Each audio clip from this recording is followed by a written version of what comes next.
बिस्मिल्लाहिर्रहमानिर्रहीम अस्सलामुअलैकुम रहमतुल्लाह। पाकिस्तान के सबसे ताकतवर फोरम यानी कि कोर कमांडर्स कॉन्फ्रेंस के अंदर इस बात का अयादा किया गया, इस बात को दोहराया गया और इस बात के लिए डिटर्मिनेशन शो की गई जनरल आसिम मुनीर की जानिब से और जो पाकिस्तान की टॉप मिलिट्री कमांड है उनकी जानिब से कि हमने हर सूरत में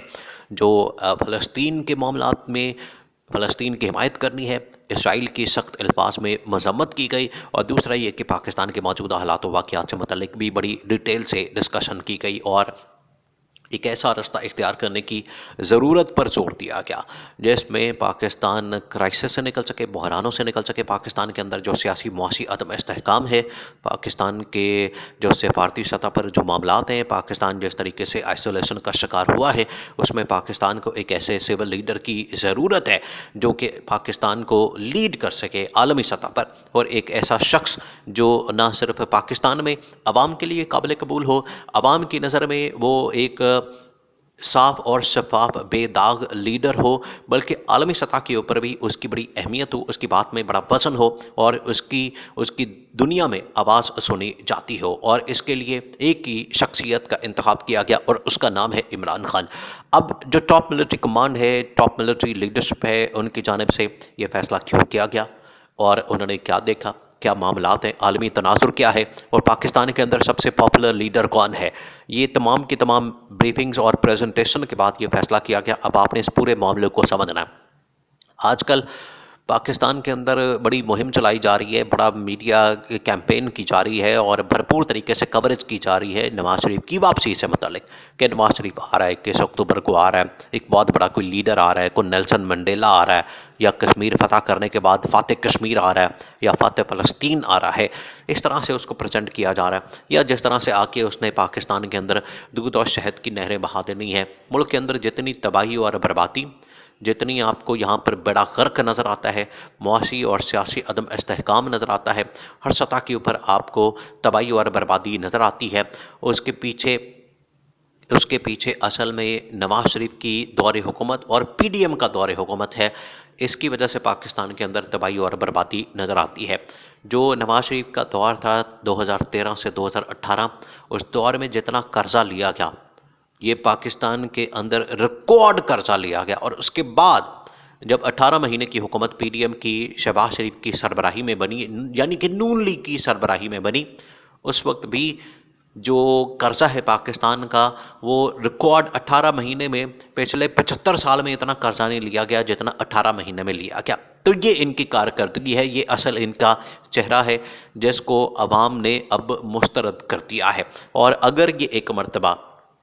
इलेक्शन के अंदर जाते हैं और इलेक्शन में जाके ये पाकिस्तान का सामना करते हैं, अवामी अदालत में जाते हैं, तो अवाम इस कदर गम व गुस्से के अंदर मुब्तला हो चुकी है और गैज़ व गज़ब का सामना करना पड़ेगा इस हुकूमत को, ये निगरान हुकूमत को भी और पीडीएम हुकूमत को भी और इनके तमाम लीडरान और सरबराहान को, जिसके अंदर ये नून लीग में नवाज शरीफ, शहबाज शरीफ, मरियम नवाज, पीपल्स पार्टी में आसिफ अली जरदारी और बिलावल भुट्टो, और इसी तरह से जमीयत उलमा इस्लाम में मौलाना फजलुर रहमान को ये तमाम की तमाम गैज़ व गज़ब का सामना करना है, क्योंकि इलेक्शन में जाना है। और इलेक्शन में आवाम जो है अब इनको मुंह तोड़ जवाब देगी, इनको करारा जवाब देगी और इनको बताएगी कि तुम लोगों ने जो पाकिस्तान का हशर किया, जो आवाम का हशर किया, जो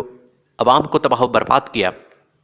अवाम का जो बेड़ा गर्क किया, अवाम को जो नेस्तो नाबूद किया, अवाम का जो सत्यानाश किया, उसका अब तोड़ जो है, उसका जो मुकाबला है या उसका जो बदला है, अवाम इनसे इलेक्शन के अंदर लेगी। दूसरी जानब जो कोर कमांडर्स कॉन्फ्रेंस थी, उसके अंदर भी बड़ा अहम तरीन फैसला किया गया और बड़ी अहम तरीन डिस्कशन की गई। जो उसका एलामिया जारी किया गया, उसके अंदर सबसे बड़ी जो अहम तरीन चीज़ थी वो आलमी तनासुर में बड़ा ही जायज़ा लिया गया, गौर किया गया और इस पर जांच पड़ताल की गई कि पाकिस्तान जिस तरीके से आलमी सतह पर एक लीडरशिप की हैसियत रखता है, जिस तरीके से पाकिस्तान आलमी सतह पर एक मरकज़ी हैसियत रखता है आलम इस्लाम में, वाहिद जौहरी ताकत है, न्यूक्लियर ताकत है और एटमी ताकत है। इस वजह से पाकिस्तान की आवाज़ और पाकिस्तान की जो अहमियत है पूरी दुनिया में सुनी जाती है और उसकी अहमियत को माना जाता है। पहला ये मामला। दूसरा ये कि पाकिस्तान की इस्टेब्लिशमेंट ने दो टुक अंदाज में इसराइल की मजम्मत की और फ़लस्तीन की हिमायत की। तीसरा ये कि उनकी जानिब से ये कहा गया कि इमरान खान को जेल में रखने से हमें कोई फ़ायदा नहीं हो रहा, उल्टा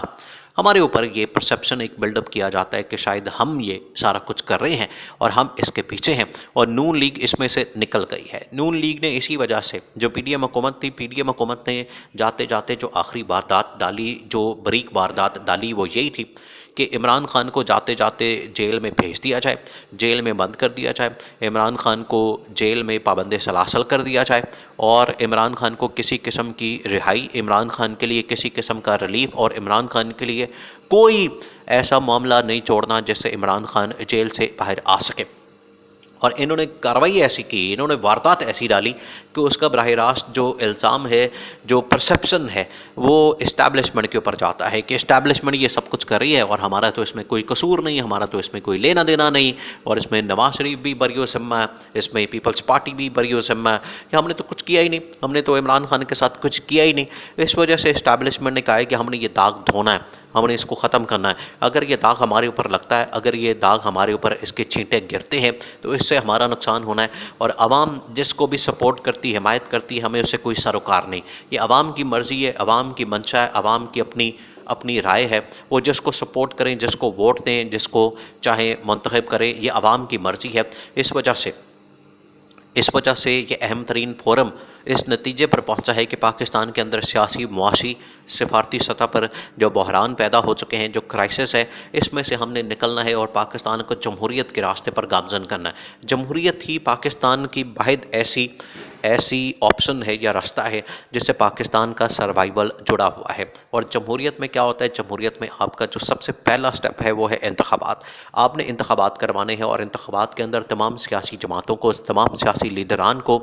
उसमें शिरकत करने का मौका है, उसमें शिरकत करने का मौका मिलना चाहिए, बराबर का मौका मिलना चाहिए। ये नहीं कि एक शख्स के खिलाफ आप इंतकामी कार्रवाई कर रहे हैं, एक शख्स को आप मुसलसल दबा रहे हैं, एक शख्स को मुसलसल निशाना बना रहे हैं, उसको रिलीफ नहीं दे रहे। जो कि इमरान खान है, वो एक अदालत से दूसरी, दूसरी से तीसरी, तीसरी से चौथी अदालत जाता है, लेकिन उसको कहीं से रिलीफ नहीं मिलता। वो आइन और कानून के मुताबिक दरवाजे खड़काता है, लेकिन उसको कोई रिलीफ नहीं मिलता। दूसरी जानिब नवाज शरीफ को मुसलसल रिलीफ पे रिलीफ मिल रहा है।